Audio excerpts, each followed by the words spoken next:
Bonjour à tous, et bien toujours en direct du 10e championnat du monde feeder à Rieux en Bretagne. Comme promis, nous voici en direct derrière Michael Letcher dans le secteur A et on va suivre donc l'amorçage de cette première manche qui va avoir lieu d'ici 5 minutes. Alors je rappelle pour tous ceux qui n'étaient pas encore en ligne tout à l'heure que le tirage au sort a eu lieu, qu'il est plutôt favorable pour les Français, je dirais même, allez, soyons honnêtes, très favorable, en particulier dans le secteur E avec Johan Housset, mais également dans le secteur D avec Christophe Catelin qui est au 2 près d'une arrivée d'eau, donc c'est plutôt un bon endroit. Le secteur B, Romain Foiratier est au 15 et il fallait absolument tirer des gros numéros, donc c'est également favorable. Ici dans le secteur A, Michael est également à des places plutôt bonnes parce que quand on remonte dans le secteur, il faut pêcher plus loin pour essayer d'avoir les fonds importants. Donc franchement, sur les 5 pêcheurs, il n'y a déjà aucun mauvais tirage et il y a plutôt des tirages favorables. Donc un championnat du monde, ça ne se fait pas sur le papier, donc il va falloir maintenant prendre les poissons, mais on va dire que le tirage au sort nous donne de l'espoir. Il va falloir en profiter parce qu'il y aura une deuxième manche et rien ne dit que la deuxième manche, on n'est pas à l'inverse un tirage défavorable. Donc voilà, donc 3 minutes, je viens d'entendre le capitaine qui vient de donner les indications à Michael. Donc je rappelle qu'au feeder, l'amorçage de départ c'est 10 minutes, parce que forcément c'est un petit peu plus long que quand on jette les boules à l'amorce ou les boules à la main ou avec une coupelle quand on pêche à la grande canne. Donc ils ont 10 minutes pour amorcer. Ce qui va être intéressant de regarder, c'est évidemment la distance à laquelle il va amorcer, mais surtout est-ce qu'il va faire 2 coups. Je pense que oui, un coup principal, si c'est comme à l'entraînement, dans les fonds plutôt importants, des fonds en général le lit de la rivière, on va dire autour de 5,50 m de fond, et peut-être un second coup. Alors ils ne l'ont pas fait aux entraînements, mais je pense que c'est une solution de sortie qu'il faut prévoir au cas où il y a un problème avec un silure en particulier au large. Donc un coup plus près pour prendre des poissons un peu plus petits, si il y a un moment où les touches s'interrompent au large. Ça risque rien de faire ce second coup, donc je serais très étonné qu'il ne le fasse pas. Alors comme vous pouvez le voir sur la surface de la rivière, aujourd'hui finalement il y a un peu de vent. La météo nous disait que ce serait une journée très chaude avec un vent très très faible, mais en fait, écoutez, il y a un peu de rides, de vaguelettes sur la surface, qui est plutôt bon signe. Alors, je vais m'arranger pour tourner un peu la caméra pour que vous voyez également le pêcheur hollandais. Vous le voyez sur le coin à gauche, pour moi sur la caméra, en orange, forcément, un hollandais. Ça va être un adversaire un peu redoutable pour Michael. Là, il va y avoir vraiment un très beau match parce que c'est un pêcheur qui a pris vraiment très très bien toute la semaine, et on a vu tout à l'heure que les Hollandais sont les seuls, de ce que j'ai pu voir des contrôles des éches, à utiliser une amorce très claire. Toutes les autres équipes choisissent des amorces sombres avec en complément des terres sombres ou terre de somme, pour pouvoir faire des tâches, pour provoquer des touches quand ça devient difficile. Mais les Hollandais ont choisi visiblement une stratégie complètement différente. C'est ce qu'on a dit pendant toute la semaine, ce sont des pêcheurs de grosses brèmes. Ils n'ont pas vraiment envie de pêcher les petits poissons. Je pense qu'ils se disent que de toute façon ils ne peuvent pas lutter avec les Français ou les Hongrois sur une pêche de plaquettes. Donc ils ne sont pas là pour terminer 5e ou 6e du championnat du monde. Vu leur palmarès, ils viennent là pour essayer d'avoir un podium. Donc ils prennent quelques risques. Mais c'est un risque assez important, parce qu'avec la présence des silures, une amorce claire, c'est pas forcément le mieux. Voilà, c'est parti.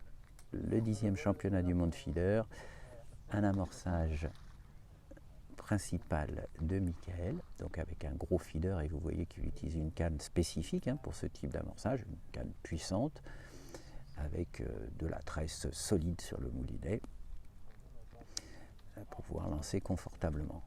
Et il attend bien que ça touche le fond, il fait quelques petits mouvements, il ramène un petit peu le feeder et puis il ferre, il met des coups secs pour être sûr que l'amorce se vide bien là où il a lancé, et surtout qu'il n'en ramène pas en moulinant. Voilà. Alors, continue à le suivre. On va suivre un petit peu plus comme ça. Comme ça, vous allez voir, on va tourner la caméra, vous verrez un peu mieux la distance de pêche. Elle n'est pas si importante. Vous voyez, ici, on peut trouver du fond finalement pas si loin. Il est à, allez, je dirais 30-35 mètres maximum. Voilà. Alors, il amorce donc avec son amorce sombre. Hein, les terres sont mises dans des petits bacs à côté en fait au feeder. C'est pour ça que les tablettes latérales sont cachées parce que déjà il y a beaucoup de choses dessus. Il y a surtout des petites quantités de beaucoup de choses différentes. Donc les terres sont dans des petits bacs séparés. Vous avez la terre de somme avec peut-être un peu de litou parce qu'elle me semble vraiment très traçante, cette terre qu'ils utilisent pour déclencher des touches. Donc elle est dans un petit bac, à côté vous avez une autre terre beaucoup plus sombre dans un autre petit bac, puis vous avez les bacs d'éche qui sont bien séparés puisqu'on ne mélange pas les éches au départ évidemment, puisque toute la stratégie de pêche au feeder est de savoir combien et quel type d'èche mettre à chaque lancer, puisqu'à chaque lancer vous pouvez faire varier la quantité et le type d'èche que vous mettez dans l'amorce du feeder. Donc pour l'instant, il continue à amorcer son coup principal. Donc encore une fois, je dirais, allez, 35 mètres maximum, avec la canne puissante. Du coin de l'œil, j'essaye de surveiller le pêcheur hollandais qui amorce beaucoup moins, j'ai l'impression. Il n'a pas mis des aussi gros feeders. Donc là, on en est au 3e ou 4e pour Mickaël. Je n'ai pas compté, mais vous pouvez le faire à ma place. Vous voyez qu'il attend bien quand même que le feeder se vide. Hein. Il ne fait pas l'erreur de vouloir ramener trop rapidement dès que le feeder a touché le fond. On voit souvent ce type d'erreur chez certains pêcheurs au feeder qui ne se rendent pas compte que... Alors ok, quand ils le ramènent, il est vide, mais en fait, ils ont fait une traînée d'amorce sur 1 ou 2 mètres. Et c'est surtout pas ce qu'il faut faire. Donc là, il amorce avec un maximum de précision. Donc il prend le temps d'attendre. Je regarde le feeder, voilà. Et que le lancer est parfait. Il y a des arbres sur la berge en face qui permettent de prendre des repères de direction. Le geste tout en souplesse, bien au-dessus de la tête, pas trop en cloche. Voilà. De toute façon, il n'y a pas trop de vent, donc des pêcheurs de ce niveau, il n'y a pas de problème, ils peuvent vous lancer un feeder dans un mouchoir de poche. À ces distances-là, 35 mètres, c'est assez confortable, il n'y a pas de problème. Donc je regarde le pêcheur néerlandais, j'ai l'impression que c'est un peu plus loin, mais je pense que c'est à peu près la même distance. C'est toujours délicat de juger de la distance quand on est en biais, comme je le suis actuellement. Mais disons qu'il n'y a pas une grande différence de distance, en tout cas, entre le coup principal du Hollandais et le coup principal de Mickaël.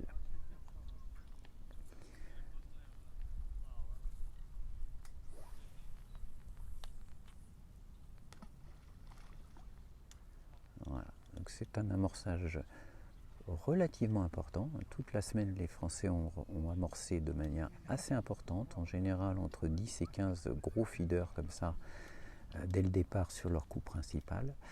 Mais comme je l'ai dit tout à l'heure, ce qui va être important de voir, c'est est-ce qu'ils vont nous faire un petit coup à une vingtaine de mètres pour essayer d'attraper quelques petits poissons au cas où le coup du large est un problème. Et honnêtement, le problème le plus dangereux ici, ce sont les silures, qui sont énormes. Donc on peut pas. J'ai eu plusieurs fois la question de savoir, mais est-ce qu'on ne peut pas les pêcher, les silures? S'ils faisaient 1 ou 2 ou 3 kilos, oui, sûrement, mais là, le problème, c'est qu'ils font plutôt 10, 20 ou 30 kilos. Donc c'est pas vraiment possible de les pêcher, ce serait beaucoup trop risqué. C'est quasi uniquement ici une pêche de plaquettes. Alors souvent à Rieux, il y a ce qu'on appelle des gros yeux, hein, c'est-à-dire des brèmes bordelières, mais en cette saison, visiblement, soit elles sont pas là, soit elles bougent. ailleurs dans la rivière, soit elles sont moins mordeuses, mais il y en a beaucoup moins que par exemple au mois de juin lorsque les Français sont venus s'entraîner, où ils représentaient presque 70-80% des prises. Ici, des brèmes bordelières aujourd'hui, pendant toute la semaine d'entraînement, elles ne représentaient pas plus de 10 ou 20% des prises. On est vraiment sur une pêche de brème avec des poissons qui font entre 200 et 300 grammes, avec évidemment des poissons un peu plus gros par-ci par-là, quelques plaquettes de 500, quelques brèmes de 1 kg, 1,2 kg. Il y en aura sûrement une ou deux prises dans chaque secteur, mais évidemment on ne peut pas trop miser dessus. Même les Hollandais, je pense qu'ils ne misent quand même pas sur les poissons de cette taille-là. Je pense qu'ils essayent de faire celles qui font 400-500 grammes en se disant qu'ils pourront faire la différence comme ça. J'ai des doutes parce qu'il y a certaines zones où il n'y en a pas du tout en fait. Là, partout où les fonds sont en pente relativement douce, il est très difficile de prendre des brèmes de 400-500 grammes. La majorité fait plutôt autour de même 200 grammes, un peu plus petites qu'ailleurs. Et vu leur tirage, en particulier dans le secteur B, avec le numéro 1, je les vois mal faire des grosses brèmes à ce numéro, mais on verra bien. Vous aurez remarqué quand même que je me suis lancé dans des pronostics tout au long de cette semaine. On verra bien. Je ferai mon mea culpa si je me trompe, en particulier à propos des Anglais. Je suis toujours optimiste en général pour eux, mais là, franchement, je ne suis pas convaincu, même si le contrôle des èches m'a un peu rassuré au niveau de leur stratégie. Ils ont quasiment fait exactement la même chose que les Français. C'est-à-dire amorce sombre, deux types de terre en préparation pour s'adapter au comportement du poisson, une terre sombre pour la pêche classique, une terre plus claire à base de terre de somme pour déclencher des touches quand ça devient difficile. Les mêmes quantités d'èches, mais ça c'est vrai pour toutes les équipes, c'est-à-dire 1 demi-litre de verre de terreau, 1 demi-litre de fouillis, hein, ce sont les limitations autorisées, de toute façon on n'a pas le droit d'en prendre plus, et pour le reste, bah oui, des asticots rouges, des pinkies rouges, rien de bien extraordinaire. Alors si dans les èches, les Français ont quelque chose que toutes les autres équipes ne doivent pas avoir, ce sont des verres d'eau. Alors ça c'est pour l'hameçon, hein, évidemment, alors ça compte dans les limitations d'èches de verre, mais en revanche on les utilise qu'à l'hameçon. C'est un petit verre qui est très très remuant, puisque son milieu naturel c'est de vivre dans l'eau, hein. On le trouve en général dans les bords des rivières, sous les cailloux. C'est un petit verre qui est très très résistant et donc très remuant, donc qui est souvent très efficace pour les pêches de brème et de plaquettes en rivière, puisque c'est une èche totalement naturelle pour les poissons qui ont l'habitude de le manger, hein. C'est un peu comme les vers de vase. Pourquoi c'est aussi efficace? C'est parce que évidemment les poissons connaissent ce type d'appât depuis qu'ils sont nés. Donc voilà, et les Français ont cette petite èche en plus. Espérons que ça pourra faire la différence. Souvent ça permet de prendre une plaquette ou deux un peu plus grosse. Donc espérons que ça fonctionne. Pour l'instant on n'en avait pas trop parlé parce que évidemment je ne peux pas non plus tout dire pendant la semaine d'entraînement. Donc au fur et à mesure je vous donnerai un peu plus de détails sur des éléments importants du montage ou des techniques utilisées. J'ai dévoilé hier quand même déjà qu'il était préférable de pêcher en tresse directe, hein, des montages donc sans tête de ligne, afin de détecter au mieux les touches. Voilà, c'est parti. C'est parti, alors on va rester un petit peu derrière Michael, hein, sur ce début de manche. Donc, écoutez, il a fait qu'un coup, hein. Il n'a pas du tout amorcé un coup en bordure. Donc je pense qu'ils se disent que le coup en bordure, éventuellement ils le feront en cours de pêche, mais que ça ne mérite pas un amorçage de départ. Donc en fait les Français pêchent exactement comme ils ont fait pendant la semaine d'entraînement, c'est-à-dire dans la zone profonde, à une distance entre 30 et 50 mètres selon les places. Voilà, donc vous remarquez l'installation. Je vais me mettre un petit peu plus en hauteur. déjà. Voilà. Alors, vous voyez les cannes montées de Michael. Il a donc 5 cannes, 6, 7 cannes, je vois. 7 cannes de montée. Alors, des sions, j'ai eu la question également qui m'a été posée au niveau de la sensibilité des sions. Ils pêchent avec des sions de 1 once au large et ils ont des petits sions plus fins pour la bordure de 0,5 once. Et ben, j'ai l'impression qu'on va avoir la première plaquette du championnat du monde et elle sera française. Voilà. Alors évidemment, au championnat du monde, on assure tout, même si c'est pas bien gros. Ben, on voulait assurer. J'ai parlé trop vite, c'est décroché. C'est quelque chose qui arrive assez souvent avec les plaquettes. C'est un poisson avec une bouche particulièrement fragile, très molle. Et évidemment, quand on pêche avec de la tresse sur le moulinet et sans tête de ligne, on manque évidemment de souplesse, donc les décrochages sont plus nombreux. Alors pour compenser ça, souvent on met un petit bout de power gum juste après le feeder, entre le feeder et le bas de ligne, qui permet non seulement d'amortir le choc au ferrage, donc de pouvoir pêcher un peu plus fin en bas de ligne, mais surtout de limiter les risques de décrochage. Parce que le problème, c'est le feeder qui se balance devant la bouche du poisson. Ça a tendance à retirer l'hameçon et à provoquer un décrochage. Donc c'est pour ça que les pêcheurs utilisent aussi des cannes avec des actions assez souples en pointe qui permettent d'amortir un peu ces chocs, puisque la tresse, l'inconvénient majeur de la tresse, c'est ce manque d'élasticité par rapport au nylon. Ça permet de bien détecter les touches, évidemment, donc tout le monde ici utilise de la tresse parce que les petites plaquettes, surtout quand on les pêche au verre de vase, elles ont tendance à faire vraiment des toutes petites touches. Hein. On a vu beaucoup de gens ramener des verres de vase complètement sursautés toute la semaine. Donc c'est indispensable d'utiliser de la tresse pour voir le moindre moment où la brème se saisit du verre de vase.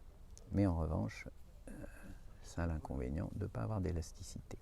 Alors, vous voyez qu'il utilise un petit cache feeder métallique. Hein. Tous les Français ont utilisé ce type de petit cage. Je dirais que c'est un cage qui fait 3 mailles. Hein. Alors, je m'explique. C'est pas forcément évident pour tout le monde.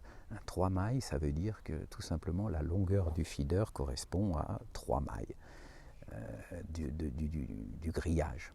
Donc c'est un feeder assez court, trapu, qui permet d'amorcer très très peu.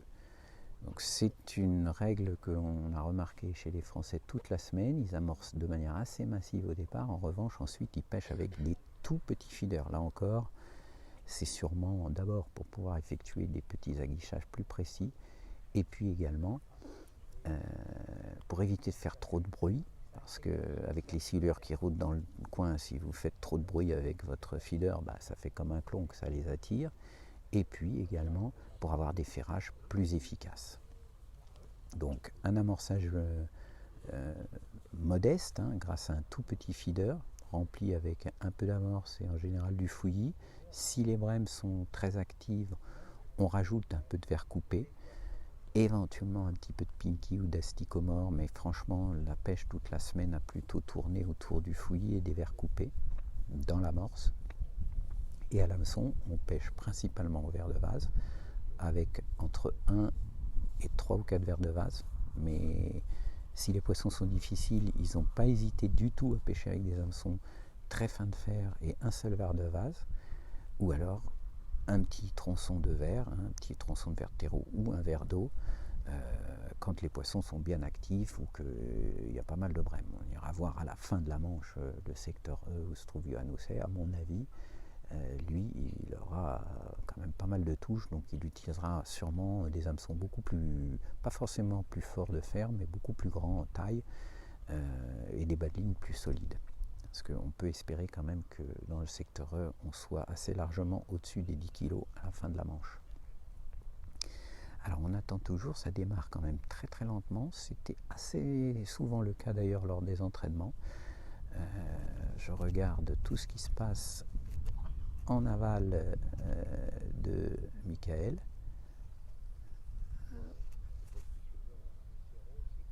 Alors on va tourner un petit peu, comme ça vous allez voir un peu ce qui se passe également en aval. Hein. Voilà. Donc, pour l'instant, je n'ai pas vu sortir de poisson. Le seul poisson que j'ai vu piquer, c'était celui de Michael qui s'est décroché, une petite plaquette. Rien de dramatique. Mais le Hollandais, à sa gauche, donc au numéro 5, n'a toujours pas pris de poisson. Et également le Polonais et le Belge, qui sont au numéro 4 et au numéro 3, sont dans la même situation. Donc pour l'instant, on n'a pas vu encore de premier poisson de ce championnat du monde. Enfin, on l'a vu, mais c'est décroché. Bon, c'est comme ça. Alors, de toute façon, il n'y a pas de problème pour Michael. C'est quelqu'un que je commence à bien connaître pour avoir fait quelques reportages avec lui. Il est concentré, on peut être certain qu'il sera concentré pendant 5 heures. Il ne va pas perdre confiance, il ne va pas s'énerver parce qu'il doit attendre les touches. De toute façon, ils le savent, ici à Rieux, en général, la première demi-heure est assez difficile. À part, effectivement, dans les secteurs, encore une fois, le secteur E. Mais je vais me rapprocher encore un petit peu plus de la berge, sans trop le déranger quand même. J'essaye de vous informer le au plus près, mais sans trop déranger les pêcheurs, c'est quand même important.